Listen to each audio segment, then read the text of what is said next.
미분 단원에 들어왔습니다. 자, 미분을 알기 위해서 우리가 먼저 평균 변화율이라는 개념을 알아야 돼요. 그래서 이번 시간에는 평균 변화율이 뭔지에 대해서 같이 알아보도록 하겠습니다. 자, 여기 평균 변화율이라고 되어 있는데요. 이걸 읽어보시면 아래 그림에서와 같이 함수 y는 fx에서 x의 값이 a에서 b까지 변하게 되면 y의 값은 fa에서 fb까지 변하게 됩니다. 이때 x 값의 변화량 b-a를 x의 증분, y 값의 변화량 fb-fa를 y의 증분이라고 하고 이것들을 각각 델타 x, 델타 y로 나타낸다 그랬네요. 자, 아래 그림이 요겁니다. 여기 보시면 함수 y는 fx의 그래프가 이렇게 파란색으로 표시가 되어 있죠. 근데 이 그래프에서 x의 값이 a에서 b까지 변한 겁니다. 자, 이때 함수 값들은 fa에서 fb까지 이렇게 변하게 된다는 걸 우리가 금방 알 수가 있죠.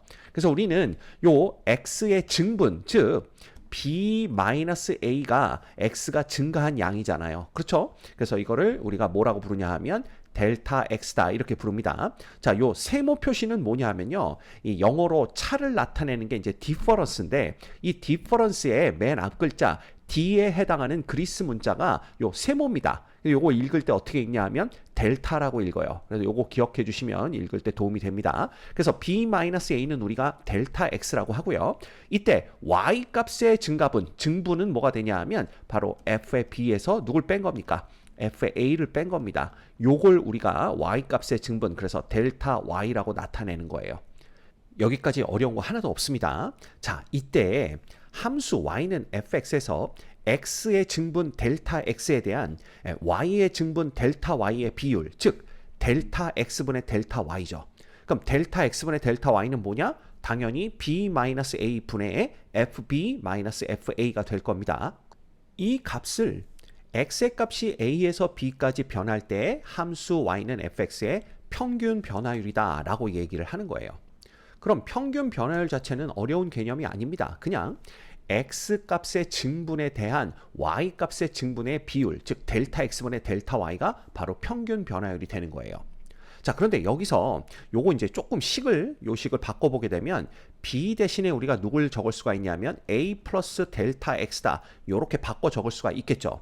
그래서 요 b 자리에 a 플러스 델타 x를 대입한 겁니다. 그래서 빼기 a 이렇게 되는 거고요. 그 다음에 분자에 있는 요 b 자리에 누굴 넣냐 하면 a 플러스 델타 x를 대입한 것 뿐이에요. 그래서 요렇게 되면 분모가 뭐가 되냐면 a-a 요건 사라지겠죠. 그래서 요렇게 사라지고 나면 델타 x만 남게 됩니다. 그래서 우리가 이 평균 변화율을 b-a분의 fb-fa 요렇게 나타내기도 하지만 요걸 또 형태를 바꿔서 델타 x분의 fa 플러스 델타 x 빼기 fa로 나타내기도 해요. 그래서 요 두 가지 표현법을 다 알고 계셔야 됩니다.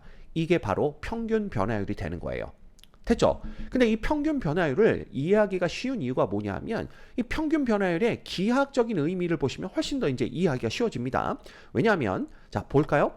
y는 fx의 평균 변화율은 그림에서 두 점 p, a, fa 요 점입니다. 그 다음 q, b, fb 요 점이죠.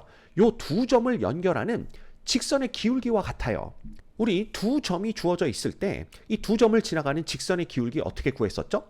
이 두 점의 좌표가 지금 a, fa, b, fb니까 pq를 지나가는 직선의 기울기는 b-a 분의 그 다음에 fb-fa로 구했던 거 다 기억하실 겁니다. 이게 바로 직선 PQ의 기울기가 되는데 이걸 들여다봤더니 누구랑 똑같아요. 우리가 방금 봤던 A와 X가 A부터 B까지 변할 때의 평균 변화율과 똑같다라는 걸 알 수가 있습니다.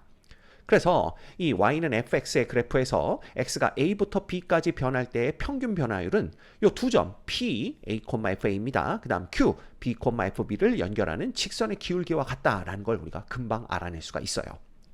그렇다면 이 평균 변화율이라는 게 결국 직선의 기울기구나 이렇게 이해하면요 훨씬 더 쉽게 우리가 평균 변화율을 받아들일 수 있는 겁니다. 됐죠? 자, 그럼 평균 변화율이 뭔지 알았으니까 간단한 예제 같이 풀어보도록 할게요. 자, x의 값이 다음과 같이 변할 때 함수 fx는 4.9x제곱의 평균 변화율을 구하시오 이렇게 되어 있습니다. 자, 첫 번째 1번부터 풀어볼까요? x는 1에서 2까지 변한대요. 그러면 델타 x는 어떻게 되냐 하면 2-1 해서 요거 1 되는 거 금방 알 수가 있고요.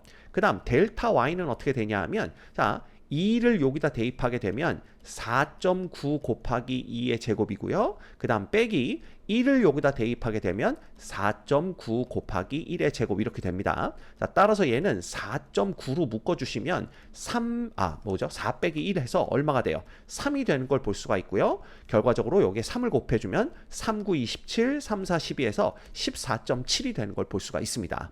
자, 따라서 우리가 구하는 평균 변화율, 즉 델타 x분의 델타 y라는 것은 어떻게 구하면 돼요? 1분의 누가 되는 겁니까? 14.7이 되어서 결국은 14. 얼마? 7이 되는 걸 알 수가 있습니다. 굉장히 간단하죠? 자, 그 다음 x는 2에서 2 플러스 델타 x까지의 평균 변화율을 구하라 이렇게 되어 있습니다. 그러면 2번 요건 우리가 바로 델타 x분의 델타 y를 이용해서 구해볼까요? 자, 얘는 어떻게 되냐 하면 요거는 2 플러스 델타 x에서 그 다음 누굴 빼주면 됩니까? 2를 빼주면 됩니다. 이게 이제 x의 증분이 되겠죠.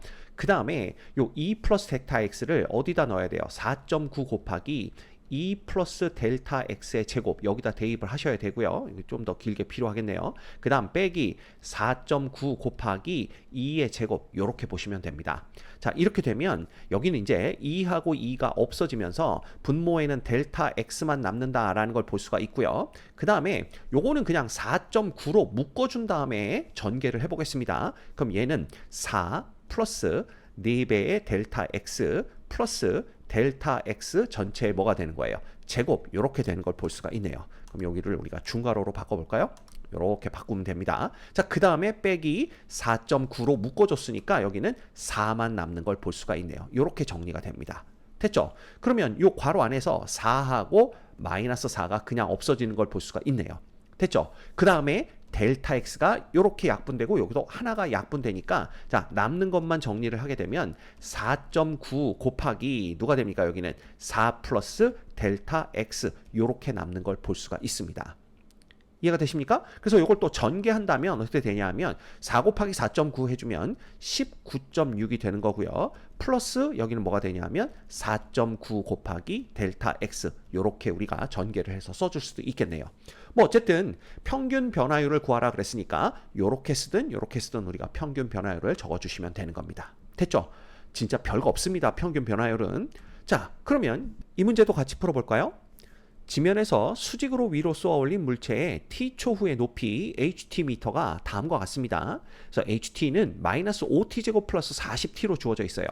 자, 이 물체의 높이가 t 이퀄 1초에서 t 이퀄 3초까지 변할 때 높이의 평균 변화율을 구하시오라는 게 문제입니다. 자, 그럼 평균 변화율이니까 결국은 지금은 이제 시간이 변하는 거죠. 델타 t 분의 그 다음에 델타 h 요 값을 구해주시면 되는 거예요. 그럼 얘는요. 1초에서 3초까지 변했으니까 분모는 3 빼기 1이 될 거고요. 그 다음에 분자는 h의 3에서 h의 1을 빼준 것과 같다라는 걸 우리가 금방 알 수가 있습니다. 자, 그럼 요거 계산해 볼까요? 요건 3 빼기 1이니까 그냥 2 되는 거고요. 그 다음 h의 3은 요거다 3 대입합니다. 그러면 마이너스 5 곱하기 9 이렇게 되고 플러스 120 이렇게 되는 걸 알 수가 있고요. 그 다음 t 대신에 1을 대입하면 마이너스 5 그러니까 여기는 빼주니까 플러스 5가 되고 그 다음 40이니까 마이너스 40 이렇게 되는 걸 알 수가 있습니다. 됐죠? 자, 그럼 이거 계산해주면 뭐가 되냐 하면 2분의 요거는요 마이너스 45와 요 부분이 마이너스 35죠. 그럼 마이너스 80이 되는 거니까 120 더해주시면 40만 남는다라는 걸 알 수가 있고 요거 약분하면 20 되는구나 라는 걸 알 수가 있어요. 근데 요거 단위를 들여다봤더니 요건 이제 시간의 변화량이죠. 그 다음에 이거는 위치의 변화량이라 단위가 지금 미터로 주어져 있습니다. 그래서 이게 미터 퍼 세크가 되는 걸 알 수가 있는 거예요. 자, 그래 놓고 보니까 미터 퍼 세크 이거 우리 속도의 단위로 많이 쓰던 겁니다. 그래서 생각해 보면 이건 시간이죠. 이거는 거리입니다. 그래서 우리가 요거죠. 거머리는 속이 시뻘게 요거 알고 있죠. 그래서 이 속도라는 것은 시간분의 거리니까 이게 우리가 딱 속도를 구한 거구나 라는 걸 알 수가 있어요. 즉, 이 평균 변화율, 움직이는 물체에서의 평균 변화율이라는 것은 결국 이 물체가 1초에서 3초까지 움직이는 동안에 평균 속도가 되는구나 라는 걸 우리가 금방 알 수가 있는 겁니다. 이해되시죠? 그래서 요것도 기억하고 계시면 문제를 접할 때 여러분들이 조금 더 쉽게 우리가 이제 이미 알고 있는 평균 속도의 개념을 이용해서 접근할 수가 있는 거예요. 됐죠? 그래서 평균 변화율이 무엇이다라는 걸 여러 가지 측면에서 이해를 하시면 좋습니다. 자, 이번 시간에 우리 함수에서 x가 a부터 b까지 변할 때의 평균 변화율에 대해서 배워봤는데요. 결국 이 평균 변화율은 뭐와 같다? y는 fx의 그래프 위에 두 점 a, fa와 b, fb를 연결하는 직선의 기울기와 같다라는 것이고요. 만약에 이 함수가 운동하는 물체의 위치에 대한 함수로 주어지게 되면, 그죠? 그러면 이 평균 변화율이 평균 속도와 같다라는 거, 그것도 알고 계시면 큰 도움이 될 겁니다.